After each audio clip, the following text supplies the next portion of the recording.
event of the King's Forum on International Dispute Resolution. We're going to have, this is the last event for this term. Next term we're going to start in January with an event on peace negotiations in Yemen. And then in February we have one on human rights and the European Convention on Human Rights. Another one on convergence of investment and trade law. And those are the ones that I know of at the moment. Tonight we have a very special event. Two great professionals from the arbitration field, both of them from Miami. And I'm very happy that you're here and that we have the opportunity to listen to you. Both of them splitting their time between investment arbitration and commercial arbitration, but both of them at the same time also working as academics and lecturing in various places. In fact, there's a long list of places and I won't go into it. Pedro has also been appointed, as I just learned, as an ICSID arbitrator. He also serves on the panel of conciliators of ICSID. And they are both co-authors of Public Purpose in International Law, Rethinking Regulatory Sovereignty in the Global Era. Tonight, and my cell phone fails me, tonight the topic is, well, the title is rather long, but the topic is also in compensation all the more interesting. The certainty of uncertainty in the protection standards and policies of investor-state arbitration. For those of you, that's most of you, who are doing the International Dispute Resolution pathway, that is certainly something that will keep you occupied in the second term quite a bit, in particular if you're also taking classes both by Federico Ottino and by Johnny Weeder, Toby Landau, Sam Wordsworth, and the like. It will be a reoccurring theme, so this is a very good introduction to the topic. Thank you very much for coming. Well, thank you. Excuse me. Thank you very much for having us, and thank you for that generous introduction. It's really a pleasure and a privilege to be here. Now, I want to be very clear with you. I did not come here all the way from Miami to tell you things that you already know, or that most people know. You're going to know a lot of the things that I'm going to say, but I came here, and we came here with a message to try to change something very important. And that's absolutely critical to the undertaking today. I don't just want to talk to you about the law or the evolving aspects, doctrinal writings in international investment dispute resolution. That you can pick up a book and look at it. What I want to talk to you about is this issue of uncertainty that we feel pervades in this wonderful field. And we feel that it pervades the field for reasons that can be explained and also that can be remedied. Today we're going to divide this talk into two fundamental sections. One section of the talk will address procedural, structural uncertainty. The second aspect of the talk will address substantive uncertainty. And I thought that it was extremely important to begin with a mathematical problem that many of you may have encountered. The squaring of the circle. By the way, I've read a number of books on the squaring of the circle. Yes, it takes all types of human beings to have a world. And I hear that in the 19th century, a lot of people were trying to square the circle. In particular, the 19th century. I guess I just didn't have colored television back then, but a large part of academia spent a great deal of time, irrespective of your field, in this thing called squaring the circle because it was such a challenge. And in fact, it was in 1882 that the circle was squared. But let me talk to you with a little bit of rigor about that. The challenge in squaring the circle is as follows. For any given circle, can you construct a square equal to the circle's area, but with only two conditions. One, using a straight edge, and the second, using a compass. Now, this is not a gimmick for a lecture. This is a paradigm that I want you to consider as I am presenting it to you. And here's why.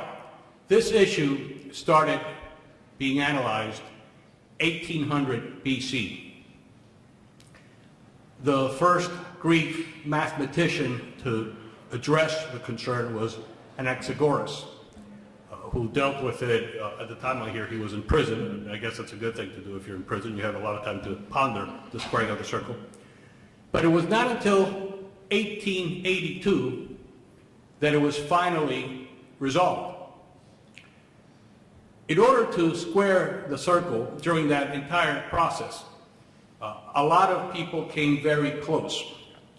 And coming close meant partial success. And partial success meant hope that it would happen, and that it would happen correctly. And it was also an empirical reaffirmation that success is possible. 1800 BC, 1882. Now, to square the circle, you would need a square with one side, the length of which would be the square root of pi multiplied by the radius of that circle, which in itself is kind of mind-boggling. What would that side look like? What was actually proved by two individuals, and this is a QED, not a QEF, was fundamentally that pi was transcendental, meaning fundamentally that pi was not or could not be a root of a polynomial with a rational coefficient. More simply, that pi is not an irrational algebraic number. In Euclidean terms, that there's no Euclidean axiom about circles and lines with which you can, in a finite paradigm, square the circle. It doesn't work. Now, can the circle now be squared, understanding that it's impossible to do it with the traditional paradigm that prevailed until 1882? The answer is yes. But now when we find the area to any given circle in a square, we do so because we no longer talk about circles that have 360 degrees. A right angle does not have 90 degrees. The sum of the angles in a right triangle is not 180 degrees. Parallel lines touch. And you're saying, what does this have to do with investor-state arbitration? Absolutely everything. Let me explain something to you. In the field of investor-state arbitration, that arbitration is fundamentally guided by standards of arbitration of property, of investment protection. And we find that there is uncertainty prevailing in the field because the standards for protection of foreign investment are analyzed in terms of liability rules and analyzed in terms of property rules, because these are the constructs that we have. What does that really mean, sir, when you say liability rules? That's simple. Liability rules are rules that determine your relationship to entitlements, and that have fundamentally two parts to it, even though obviously you can elaborate as much as you can: causation and damages, in this context looked at as diminution of value. What are property rules? Simple.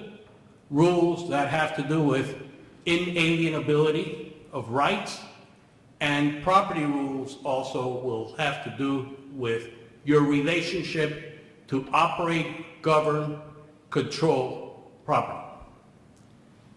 And standards of investment protection are analyzed, if you will, for purposes of determining compensation or liability through the prism of one or two or both of these rubrics, which fundamentally come from domestic law or private international law, but have very little to do with the aims and objectives of public international law in the context of foreign investment protection. Why? Because, ladies and gentlemen, liability rules and property rules I submit to you were not designed to express or to discern what state action is compensable and what state action is not compensable. What state action that actually causes a diminution in value of a foreign investment is compensable, and what state action, if treated as compensable because it causes a diminution of value to foreign investment, would be the equivalent of penalizing or issuing a fine to a state for engaging in its obligation of undertaking regulatory activity, without which, by the way, the state simply cannot exist. You share with me. So we now are coming a little bit closer to the issue of the square and the circle. The state, as you know, has to exercise regulatory sovereignty. It must. It has no choice but to do so. That's its obligation. But the state also has an equally important obligation, of course, to respect and protect foreign investment, and protect it under public international law. It's reconciling these two in a way that allows for the issuance of compensation and that allows also for diminution or harm to the value of the foreign investment in ways that are fostering process legitimacy that we feel we need to create and perpetuate, and that we opine we do not have now. Now, why don't we have it now? For many, many reasons, which are part of today's talk. One of these reasons has to do with structural realities in this world of public international law and bilateral and multilateral investment treaties. How did these multilateral and bilateral investment treaties come about? What is their historicity? Does their historicity contribute to their substantive content? Are these bilateral investment treaties in fact bilateral? Or are they bilateral treaties to have unilateral obligations and unilateral rights? And if so, is that conducive to inefficiencies in the equitable administration of justice when a standard of protection is being challenged? When we look at the structural component, and we also look at the way in which these structures are then, quote unquote, adjudicated, we see all the more bases for, again, structural uncertainty. This structural uncertainty, of course, is there because of the ad hoc nature of the tribunals, because the tribunals arise after the problem occurs, because the treaties are separate and distinct, because the investment protection standards, while some of them may have the same name, they're treated differently, their scope is ill-defined, the elements are ill-defined, and we're going to focus only on fair and equitable treatment in that regard. So the structural aspect of what we're discussing, we cannot change. And perhaps it should never change. I'm not sure about that. That's an issue for another lecture and another book. But the real question is, can we devise elements for foreign standards of investment protection, foreign investment protection, that will lead to transparency and uniformity? Is there a reason why, when we see, for example, the much vaunted Argentina cases that have in many instances, the identical factual issues, and in many instances, the identical legal issues, and they all take place within a very close period of time? And because time is linear, everyone has the benefit of the predecessor awards that are relevant. Yet they come out, some of them, many of them, conceptually on different sides. It is a petri dish that's rich for analysis. We submit that in order to be able to contribute to having these meaningful standards articulated in ways that are uniform, consistent, and therefore adding predictive value, you would have to take into account more than just rules of liability and rules of property law. We're not saying that they should be substituted. And it's unclear whether one of them is necessarily better than the other, despite a number of very respectable voices that feel that, yes, property rules should have some primacy in this matter. What we feel is that the standard will have to include consideration of the distributive effects, for example, of standards of protection, the economic effects of overprotection, and what is overprotection, the effects of inefficiency. Micro and macroeconomic consideration always have to be taken into account, we feel. This, together with a very strict sense of the principle of proportionality in the analysis. We feel that we need to get away, as you will hear, from effects tests only. We feel that you also must get away from public purpose type of analyses as well. These things need to be significantly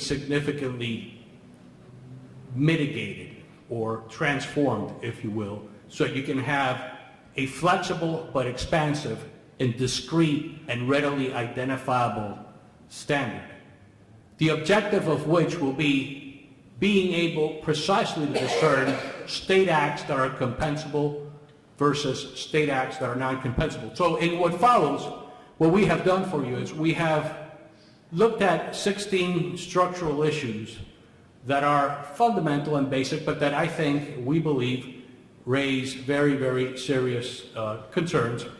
And what these concerns do is fundamentally highlight the need to have a plus factor in actual substantive review. We then come up with 14 basic questions that are necessary to understanding whether, in fact, the actual and existing rubric of foreign investment protection standards are designed to capture and discern between regulatory activity that is compensable, regulatory activity that is not compensable, exceptions to compensable activity, exceptions to non-compensable activity, what should actually be the compensation scheme that attaches, and under what scenario should it attach, when is compensation transformed and turned into a penalty. Right now, what we will suggest to you is that the standards of protection were not designed to do this, even though that's how they have been used. And we will try to persuade you that, for example, when you look at something that has been so much the subject matter of writings, fair and equitable treatment, you see a paradigmatic standard of protection, now by far the most popular from a claimant's perspective, for many reasons that we'll discuss. You'll see one that its historicity, its development, all cause uncertainty to attach. If you take 10 practitioners and 10 law professors, you will get 20 recitations of the elements of fair and equitable treatment. All of them will say, well, there's an expectation component. Don't ask me exactly what that means. Is it objective? Is it subjective? Is it both? Oh, well, there's an international minimum standard issue. I'm not sure whether international minimum standard is a ceiling or it's a floor, even though under one rubric it's definitely a ceiling, and another one it's a floor. Or you can argue that because of the syntax of the multiple bilateral investment treaties, it depends on each particular treaty. Well, even if half of those pronouncements are right, there's a problem. There is a huge lack of uniformity. There's a lack of consistency. There's no predictive value, and therefore transparency is completely missing. If we're saying that the cornerstone, and I understand the importance of expropriation, of course. But if we're saying that if the cornerstone of investment protection standards, the pole star of investment protection standards, has these limitations or is susceptible to being characterized in 20 different ways by 20 different erudite and credentialed individuals, this should lead us to pause and to ask, why is this the case? And I invite you, as we share some thoughts, these thoughts with you today, to question, well, how is the existing rubric helpful? How are the existing methodologies helpful? How do they allow us to analyze these problems in ways that will make it possible for actual uniformity to exist? You can also ask yourself, how are these tests different from just fact-specific findings applied to each case versus the determination and classification of acts and omissions by states that are universal throughout all cases? These are the issues that we invite you to think about. We will also touch upon the question of whether foundationally the whole policy underlying bilateral investment treaties and its relationship with foreign direct investment is one that is well-founded. And if we conclude that it is not well-founded, that the premise is wrong, and therefore the consequences of that ill-construed premise is negative, then how can we address that issue? And in what way is it negative? And in what way does it lead to uncertainty and therefore lack of predictive value and everything that follows, lack of transparency, etc.? In what way does it create friction between capital exporting and capital importing states? And is that reconcilable in any way? We feel that it is. We feel that there is an approach that will help, that will still keep orthodox workings in place, but will supplement them. But this will entail further analysis, and it will entail having very, very specific elements, and it will entail having tribunals who will have to go the extra mile. We're going to talk about a couple of cases as well, and I want to be very clear. Now, those cases that we are going to mention were handled by excellent tribunals and very, very capable lawyers. Neither the lawyers nor the tribunals are the problem. The problem really has to do with the methodology that the lawyers inherited and the fact that this is absolutely no different from trying to find a Euclidean solution to the competing interests of a circle and a square. You cannot have liability rules and property rules used to discern compensable from non-compensable conduct. And with that, Bryan Reetz. Pedro. To go back to one point that Pedro raised, and the risk of restating the obvious, the predictability and certainty and uniformity that Pedro mentioned are critical to the functioning of any system where foreign investment is going to take place, it's going to thrive. Why are they critical? Well, for two main reasons. First of all, investors have to have some confidence that their investments will be treated fairly. They have to know, not just in a general sense, but that they have to know what they can expect, and that's where certainty and predictability and uniformity are important to them. Equally, host states, the states where the investments are being made, need to know how they can regulate, what they can do without fear of liability to investors, simply by virtue of exercising their regulatory sovereignty, meeting, as Pedro said, their obligation, their duty to regulate and to provide for the public benefit. So these are critical factors and related, obviously, certainty, uniformity, and predictability. You might ask, fairly, gosh, we have an investor-state universe of more than 3,000 bilateral investment treaties, many multilateral investment treaties, such as the Energy Charter Treaty, NAFTA, and many others that protect investments. And they all seem to say more or less the same kinds of things.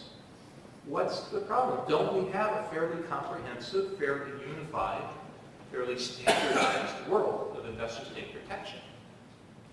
And what we argue is that because this system of BITs, multilateral treaties, other law on investor protection is not centralized, but rather decentralized, what we have is a superficial appearance of uniformity, but an underlying reality of a wide divergence of contents and meaning, which gives rise to the sort of uncertainty that Pedro mentioned for both investors and for states. What's the lack of uniformity here? Well, to start, the treaties, those 3,000 treaties I mentioned to you, they contain similar but slightly different terminology. The language is not uniform in them.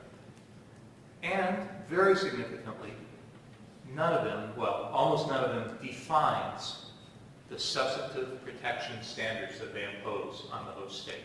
So the host states promise one another, we will give fair and equitable treatment to investments, but they don't say what that means. We'll give full protection and security. They don't say what that means either. There are no definitions. Moreover, within a given treaty, the way that the substantive investment protection standards are placed in the treaty, what paragraph they go into, what they're next to, how they're linked by conjunctions or other phraseology, that varies according to the instrument. And for obvious reasons, when you have different ways of stringing the words and phrases together, that gives rise to different meanings. In fact, even when the words, even when the terms are identical, you see in one treaty fair and equitable treatment, and you see in another treaty fair and equitable treatment, the terms may still have different meanings, different actual meanings. And you might say, well, wait a second, under the Convention on the Law of Treaties, Article 31, we need to look at, in essence, the plain meaning, the ordinary meaning of the terms in their context and according to the purpose and object of the treaty.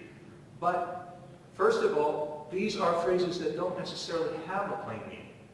And second of all, you may resort to supplementary means of interpretation when the meaning is ambiguous or obscure. And I submit to you that a phrase like fair and equitable treatment is pretty ambiguous and pretty obscure. Each of these treaties was individually negotiated, and each treaty was a product of its own unique historical moment and the corresponding agendas of the two countries that entered into it. These treaties go back to arguably the first modern treaties, I think 1959, up to the present day. And the contracting states to these treaties have different statuses and different objectives. Some are clearly capital exporters whose interest is to protect the rights of the investors that are within their territory who are investing in the territory of the other contracting party. Some are capital importers whose primary objective is to obtain foreign investment to allow the country to develop. Some are both, capital exporters and importers. And you can have a configuration in the treaty of two importers, two exporters, an importer against an exporter, or other permutations. And all of that leads to different dynamics in the negotiation of the treaty and ultimately different outcomes in the treaty. And as I mentioned, because these treaties were entered into over a long period of time, they differ generationally. And if you look into this, you'll see they talk about the first generation of BITs and what they tended to do and how that evolved. That further undermines uniformity in the field as a whole. And even within a given treaty, you'll find that many of them take their substantive principles from different areas of international law, mixing ideas from trade law, investment law, customary law and protection of aliens, and commercial law, sometimes even contract law. They're all mixed together, which raises some questions and problems of interpretation and of what's really behind the treaty. And then, if that weren't enough, adding to this potential confusion and disarray is the fact that almost every one of these treaties contains a most favored nations status clause, the MFN clause. Concept from trade law, ultimately. Why is adding an MFN clause a problem for certainty and predictability? Because if you assume that each of these treaties has the issues that I've mentioned, and you take one of those treaties, let's say it has 10 issues, and you add an MFN clause, now that treaty has the same issues that it had, plus the issues of every other treaty that the contracting state has entered into. You are exponentially, in a way, multiplying the number of the type of problems that you have with certainty and predictability. Okay, you say we have a system for interpreting these treaties. And the primary system for interpreting and applying them is the use of arbitral tribunals under the offers to arbitrate investment disputes that are contained in the treaties. And doesn't that give us a jurisprudence that can help us resolve these uncertainties and converge on meanings for the language that we see in so many of the treaties? And our answer is no. The system of individual arbitral tribunals does not result in a jurisprudence in any meaningful sense of the word. Why? Several reasons. The tribunals are chosen ad hoc, not necessarily any ad hoc arbitration, but ad hoc for a particular case. And what is their job? They're not charged with developing jurisprudence the way that a common law judge is. They don't have to think about, and arguably they should not think about, the precedential implications of their ruling. They're asked to decide a specific case the way that a civil law judge is asked to decide one. And to the extent that the arbitrators are trying, in their opinions, to develop a jurisprudence, they may be doing so consciously or unconsciously for all the wrong reasons. There may be perverse incentives that lead them not to develop a jurisprudence in the way that a common law judge would. Moreover, tribunals in deciding these cases are not bound by decisions of prior tribunals. They can look at them, agree or disagree. And for the same reason, future tribunals will not be bound by the decision of a particular tribunal that resolves these issues. So there's no real development of doctrine in the common law sense. We don't have tribunals narrowing the meaning of a phrase or a provision or a protection standard in the way that you might see in a common law system. And so when you have a system of individual decisions by individual tribunals not charged with developing precedent, you have the absence of the development and convergence of doctrine. This system that we thought perhaps might provide greater certainty actually gives us greater uncertainty and less uniformity and less predictability, both for the contracting states and for investors. What does all this mean? All of these factors together mean that the seemingly well-ordered, harmonious, interlocking, and nearly comprehensive system of treaties to protect investors and encourage direct investment is not nearly as uniform or harmonious or predictable as we might hope. And indeed, this current system has left us, as Pedro mentioned, with a number of very fundamental questions about the nature of the obligations that are imposed on contracting states and the nature and extent of protections that investors receive under them. And that, as Pedro mentioned, undermines the predictability and stability that we need for this system to work. For example, some of the questions that we contend are still entirely unresolved in the sense that there's no single answer that everyone will give you to them. A very basic one is all state action that has the effect of causing substantial harm to a foreign investment compensable. Do we follow, in essence, the effects test mentioned by some states and say if the state has the effect of causing substantial harm, it's engaged in compensable action. It's liable.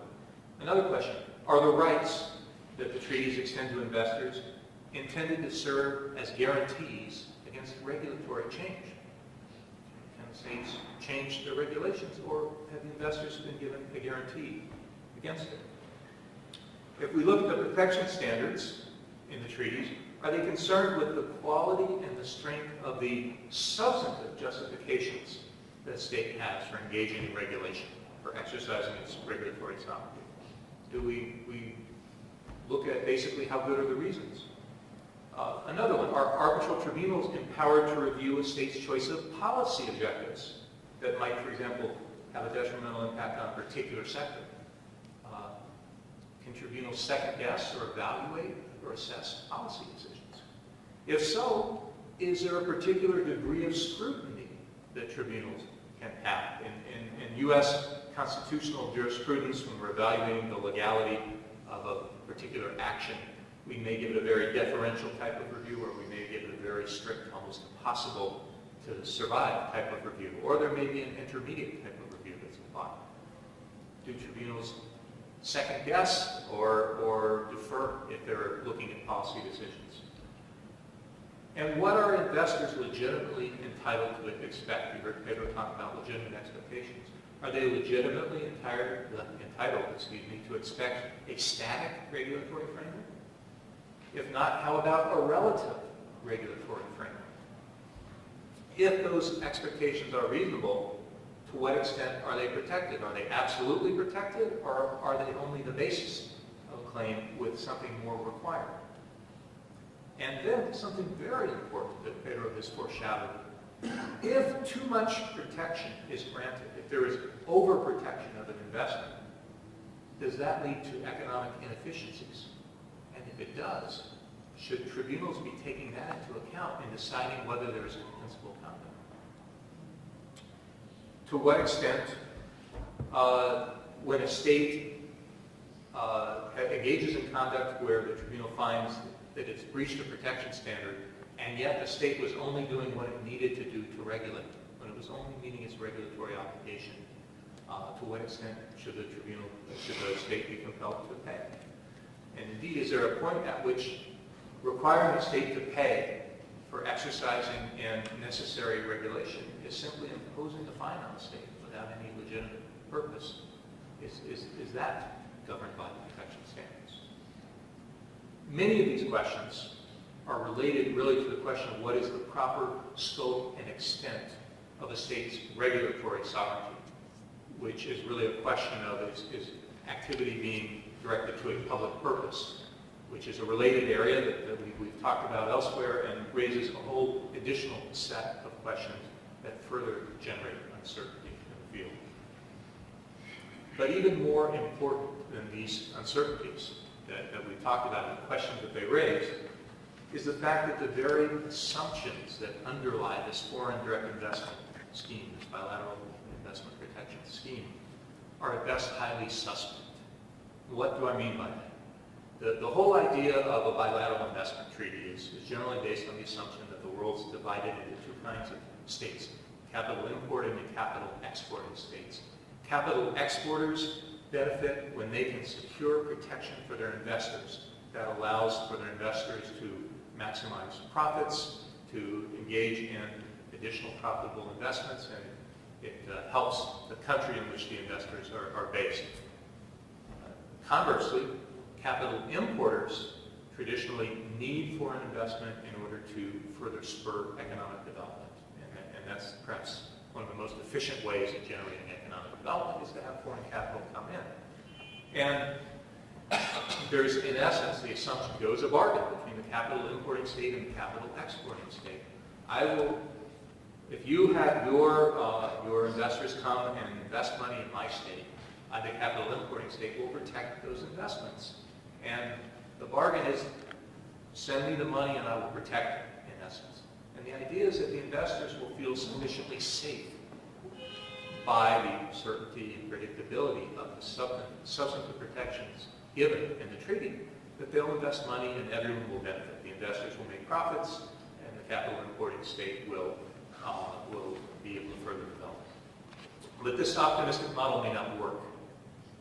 It is uncertain because its fundamental assumption, the assumption of that deal that I mentioned, seems to be flawed when it's tested. If we think about it, the extent to which having a bilateral investment treaty spurs foreign investment, that's an empirical inquiry. That's something that can be tested. And we're aware of 18 different studies in which the authors have claimed statistically significant findings in connection with the hypothesis that entering into bilateral investment treaties increases foreign direct investment. The authors have said, we're looking at this issue of whether having the bids gets you investment.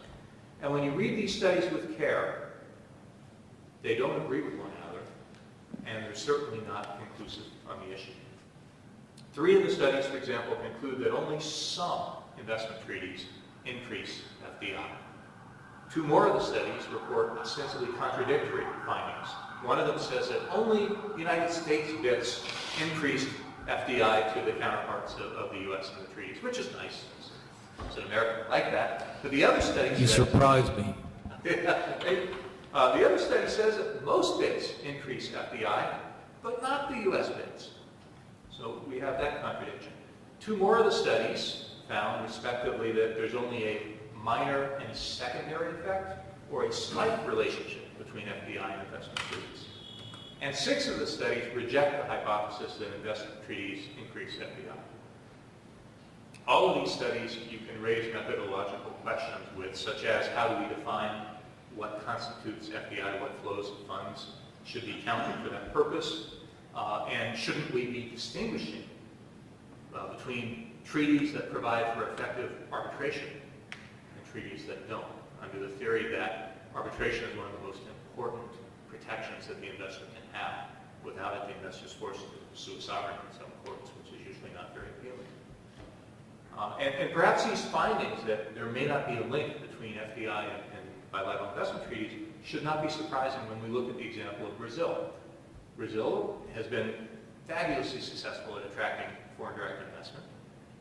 It is not a contracting state to the Exit Convention. Of the bilateral investment treaties that it has signed, few, if any, are enforced. And yet it's had this success. Similarly, when we look at studies of corporate executives and general counsel, what do they know about bilateral treaties and what do they think about their effectiveness? Results are not encouraging for proponents of the hypothetical part. So what does all of this tell us? It tells us there's reason to believe that there's no connection, no substantial connection at least, between BITs and FDI. And that there's no reason to conclude that the major players in investment decisions know of and believe in the protection of treaties as a basis for making their investment decisions. If that's true, and it may be true because of the very uncertainties that we discussed earlier, right? I mean, if we don't know what these protections stand for or how they'll be enforced, then there's reason why the players might not place a lot of stock in them. But if that's true, that there's no strong connection, what does it tell us? It tells us that the negotiating dynamic between the capital importing and capital exporting states should change. If the assumption has been that the capital importing states are supplicants, asking for more foreign investment, please, and offering up all of these strong protections, then that assumption should change. And their negotiating teams should be trying to provide for more symmetrical obligations in the treaties. The treaties obviously are superficially symmetrical. Each contracting state makes the same promises to the other. But the import of those promises is very different when you're the person who's going to be, you're the state that's going to be receiving the investment, and you're the state that is going to have investors making the investment. And it's this current lack of symmetrical terms and a definition that leads to many of the uncertainties in the system. And Pedro will discuss those, as he mentioned, in connection with a hypothetical case, in connection with the fair and equitable treatment. Sure. I'll just take a couple of minutes. I know that we're running. Oh, absolutely. Close. Here, let me just clarify one point on the issue of bilateral investment treaties and their symmetry. When you read a bilateral investment treaty, something jumps out at you, which is once you play out and you assume that there's been a breach of the bilateral investment treaty, and you make a list of obligations and rights, you will see that the investor, the claimant in the case, will have no obligations fundamentally beyond that of respecting the laws of the host state, which is kind of axiomatic. That's like saying, okay, you have to be civilized. When you look at all the obligations, all the investment standards, all of the obligations, they're on the host state. And when you look at the rights, the host state has no rights. I don't mean has very little rights, has few rights. The host state has no rights. The host state has the right of finding itself a respondent in an arbitration, pursuant to a substantive rubric that is asymmetrical in the way in which we have just seen it. I just want to make sure that we contextualize for you what that means. Now, one of the effects that this asymmetry has when you transpose it into the real world is, there are many, and there's, by the way, there's a very good book called Standards of Protection in International Law, or something, you know, it's always black and international law, you know, and so that's, but I think it's Standards of Protection in International Law, and it's by Jonathan Bonilla is the person's name. It's a fine book. You should read it. I don't agree with everything that's in it, but I think it's very provocative and very rich. Here's the deal. Once you start and you have the problem, what really happens in terms of the economics and the effects of protection and overprotection arising from this asymmetry? Let's look at a very, very simplistic example, okay? Let's assume that there's country X and country Y. Country X and country Y enter into a bilateral investment treaty.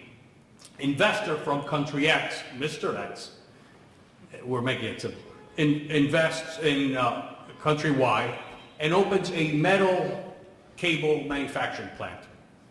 Generates about $2 million a year from the manufacture of metal cables. Maybe this is not all that hypothetical after all. This is what happens. In manufacturing cables, ladies and gentlemen, you give off a lot of pollutants. You do. You do. You don't have to, but if you want to make more profits and broaden your margins, that's what you do. You maximize pollutants and you maximize profits. Let's assume that state X had and has a law that predates the investment by 10 years. A law that says that the emission of these pollutants are sanctionable, and they're sanctionable in the following way.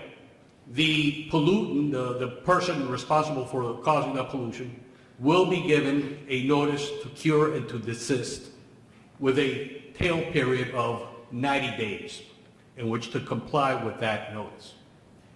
After that notice if that notice is not satisfied and there's no complete compliance, the entity or person will be fined $2,000 a month for 6 months, at the end of which a commission will review the status of the pollutants and the property can actually be shut down. Now we'll leave shut down what that means aside for a second. We're going to look at it a little bit closer.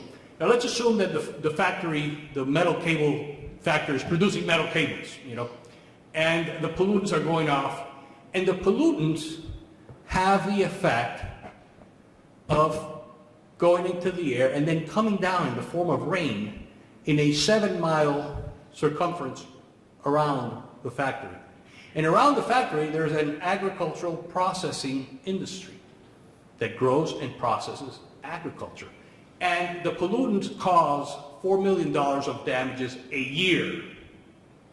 And it costs $500,000 okay, to install the filters you need that would take care of the pollution. So you see where we are. That's a one-time investment. It will have 15-year life. And after 15 years, of course, you have to make another investment. You see the numbers, ladies and gentlemen. The harm doubles the net income. For $500,000, you can cure it. It's 15 years. And you can get fined and ultimately closed. The laws were in the books, so now the state can say the investor should have known, there should have been some diligence. Of course, this is not clear whether diligence is required or how much diligence is required, and whether enforcement practice plays a role. None of this is clear, so this adds to the ambiguity. Now what happens? What happens, ladies and gentlemen, if the state, under this scenario that we've just looked at, says, okay, I'm going to fine you, and I'm going to give you notice, I'm going to serve you with notice, and you have to close at some point or reform, and meanwhile you have to pay. If the state does that, what do you think will happen? If you're looking at a clear, fair, and equitable treatment situation where the claimant says, wait a minute, this is a violation of fair and equitable treatment, my expectations have been violated, that law We looked at it, it's in the books, it hasn't been applied in 60 years or whatever, 10 years, which is what we said. So this is discriminatory and it's arbitrary. The $4 million really is not $4 million in damages, it's only a $500,000 investment. The people who are being damaged under at least one theory, they're the ones who should put up the money to cure it. They can come after me. There are many, so the claimant says there are many remedies except the one you're using, which is a discriminatory use of your laws. The state will likely find itself a respondent in an investor-state arbitration pursuant to some claims, but one of them will be a fair and equitable treatment claim, the protection standard that we're looking at, and the state will be at a disadvantage. The state will be at a disadvantage for many, many reasons, and not the least of which is that just having that claim pending has a price. Just having that claim pending has a price. You can debate until you're blue in the face whether an investor-state arbitration is private or public, but I will tell you that that is a cognizable act through NGOs everywhere. Now, the net result is that the state will likely not prosecute to avoid the effects of overprotection through a fair and equitable treatment regime arising from the treaty. The state will say, well, no, we have to find another solution to this. I will not enforce my laws. That then has a price which we've quantified. But it's even worse because we know that these numbers multiply because of what's called cumulative damage, which at some point, cumulative damage, we know that in the environmental arena becomes irreparable damage over time. So the implications are vast. If you just take this hypothetical and you modify it just a tiny little bit, and you take that law out, now you really have a near tragic situation. Why? Because now there is no prayer of an exception to FET in terms of expectations. The law wasn't there, so now it's a post-investment law. Extremely problematic for the state. So now we first saw the chilling effect of enforcing the law. Now we see the chilling effect of passing the law, of engaging in regulatory sovereignty, of complying with your obligation, just as dignified and binding as the obligation to respect foreign investment I share with you. So you see where we are now. Now let's keep playing it to its natural consequences. What's happening to the state? The state, ladies and gentlemen, is becoming a fabulously, fabulously attractive place. You know for whom? Pollutants. We know that state, you can go there, you can invest, you can have certain type of industry, and you will be able to maximize your margins in statewide, believe me, much more than Z, that has a robust environmental policy that is severely prosecuted, very, very, very intertwined with the daily workings of the state. So these things happen, and they are an absolute and complete reality. When we go back and we say to ourselves, well, how do you cure it? You can. You certainly can mitigate it by making it more fair. How do you make it more fair? Well, if it's true that the 18 studies are internally and externally contradictory, and if it's true that FDI has no real relationship to BITs, then what has a relationship to BITs? What you negotiate. The states can then go in and negotiate a standard that's clear and transparent. They can write the standard into the BIT. They can also legislate that standard in FIPS, Foreign Investment Protection Statutes, which every country in the world practically has, some much more developed than others. As you know, China has one that fundamentally says, come here, invest here, this is good, follow our laws or you'll be prosecuted. But then states like Vietnam, for example, and even Kuwait have very sophisticated foreign investment protection statutes that are extremely, extremely appetizing for investors and that are substantive in terms of what the state will do and how it will exercise its regulatory sovereignty. But if the state goes in and negotiates, then there's going to be more certainty to the standards. The standards are going to be clear. The likelihood of overprotection will not work. Now, we said that we would set aside, and I'll be through, just give me 1 second. We said that we would set aside the issue of what do we do with the factory, with the manufacturing plant. Remember? Do they shut it down or do they take it over? Well, one of the things that we feel is very tangible are the inefficiencies in the other direction. In other words, when is state action such that it really does hurt FDI? If state Y takes that plant and just shuts it down, then it's very clear that state Y is in the same position it was in prior to the investment. It has not benefited from the investment. If anything, it suffered from the investment. If state Y keeps running the plant and doesn't fix the plant, we have a second scenario. If state Y keeps running the plant, fixes the plant, we have a third scenario. You see, you're with me, right?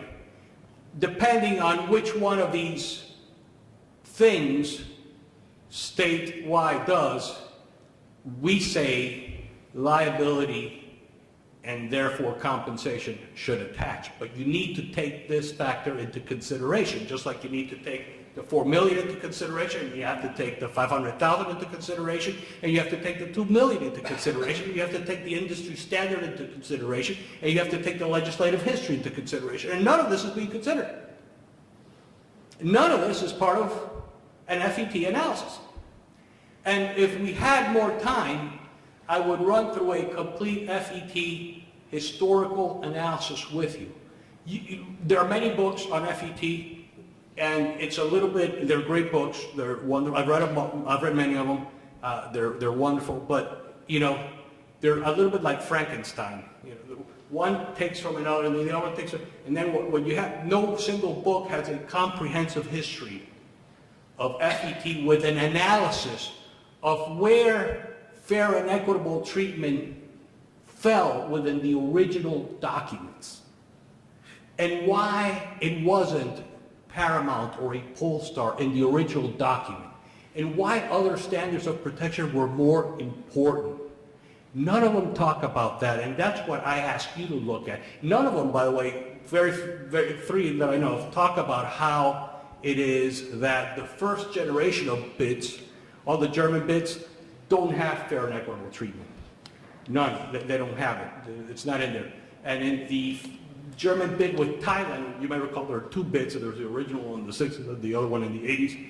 The one in the 80s, the renewed bid in the 80s, is a bid that incorporates fair and equitable treatment. So up to the 80s, they didn't have anything in there. So, you know, FET is brand new in many ways to this field. In fact, the first time FET was ever alleged was in the Metalplat case in 2000. And in that case, you will recall that it's in 5 pages, in 6 different paragraphs, that the elements are sort of spread out until you reach the TechMet case, which you'll recall is under the Spain-Mexico Bilateral Investment Treaty. And there you have a single paragraph, constitutive elements of FET articulated. You take that and you compare it with the Parkerings versus Lithuania case, which purports to do the same, and you'll see that both single paragraphs analyzing and purportedly defining FET, they're completely at odds. It looks like one's from Mars and the other one's from some other planet, maybe Earth, I don't know. But they have, you know, they're conceptually contradictory, both purporting to do the same things, with no regulatory rubric that is in any way different. Listen, you've been very, very patient with your time and also with your attention, and for that, we want to thank you.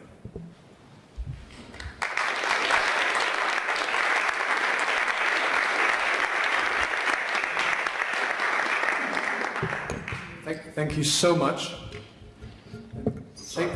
Oh, no, absolutely not. Thank you very much for putting everything into context. I think that was very important and a very, very helpful exercise. And we do have time for questions. Do you not feel that potentially the issue lies with the fact that you're always going to have competing interests based on whether you're looking at it from a state protectionary viewpoint or an investor protectionary viewpoint, and those competing interests in themselves don't necessarily lend themselves to cohesive system and structure of a bilateral investment treaty? Look, yes and no, and here's why. It's like the glass half full, half empty. You know the real answer? It's both.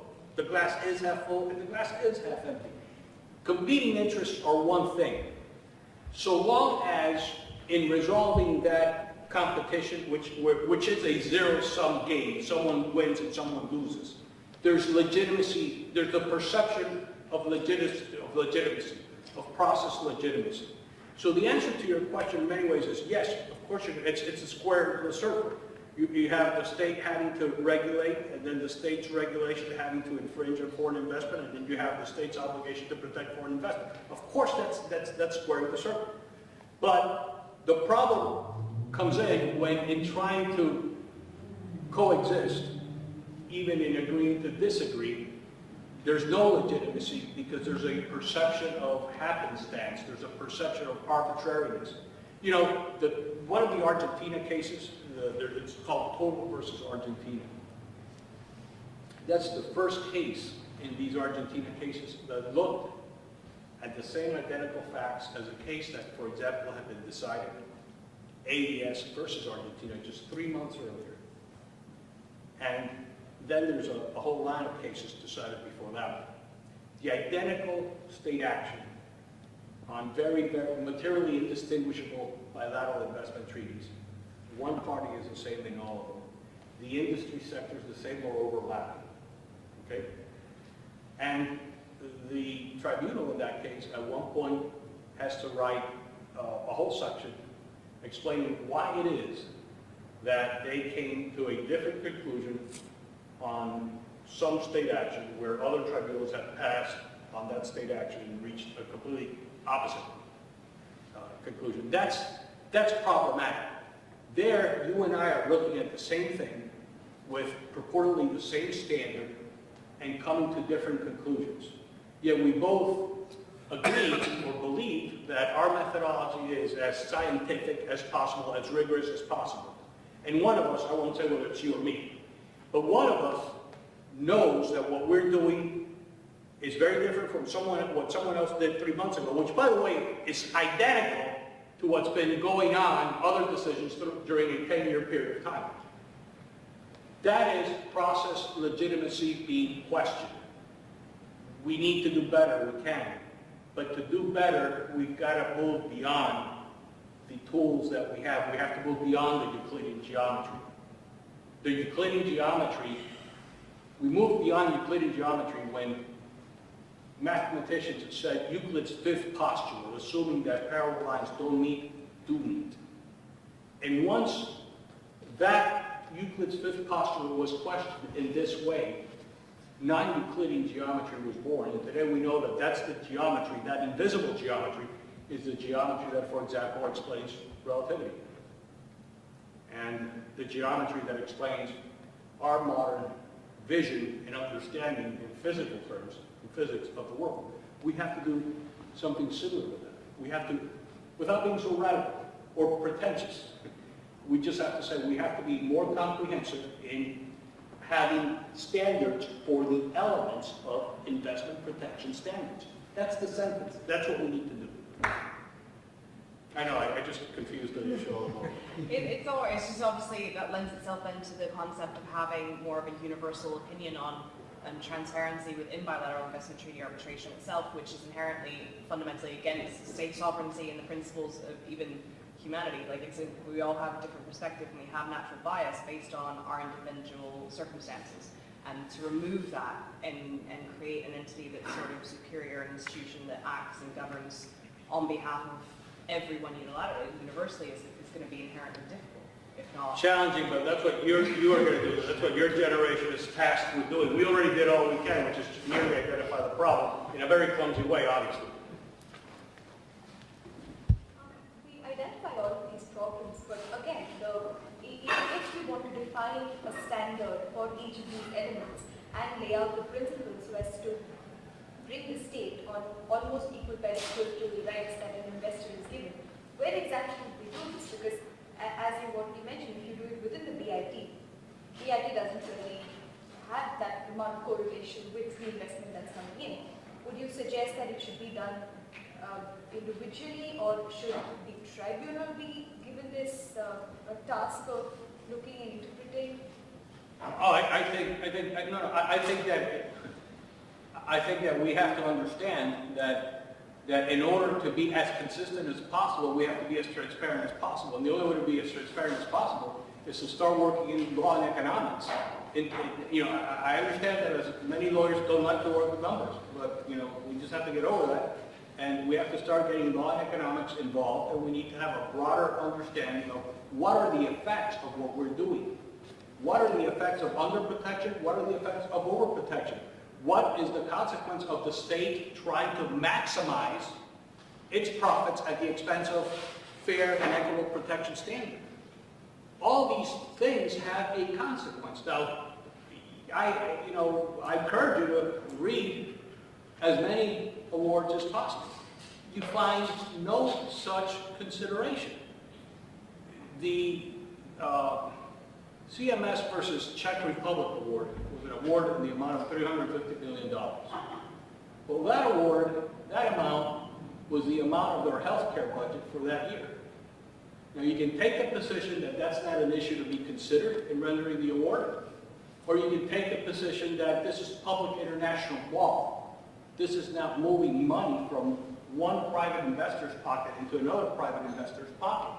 There's a component of this that has to do with the welfare of a state and states and of a system beyond just the participants.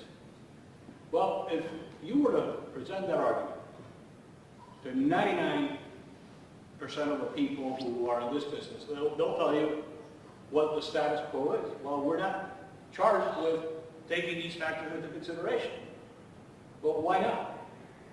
Well, no one has done it before. And when you say you're not charged, who's charging you or who's not charging you? Where are you getting the instructions from? Don't you have a rule of reason that compels you to be as comprehensive, as thorough, and as transparent as possible? And to do that, the distributive effects seem to be relevant.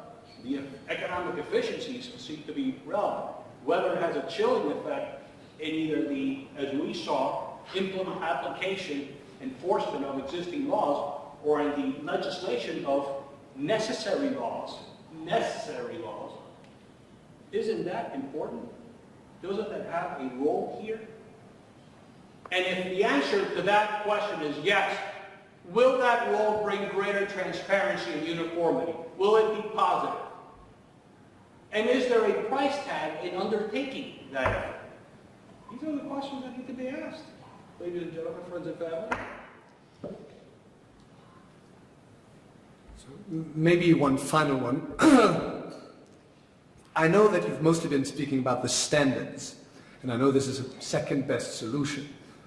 But if you take the European Court project, this idea of having one permanent multilateral investment court, wouldn't that enhance the chances to get to more predictable standards merely by the maybe second best outcome of having a consistent group of people interpreting again and again and again the standards until we have some more certainty, rather than having constantly changing tribunals, which leads to, well, an inconsistent interpretation of those standards?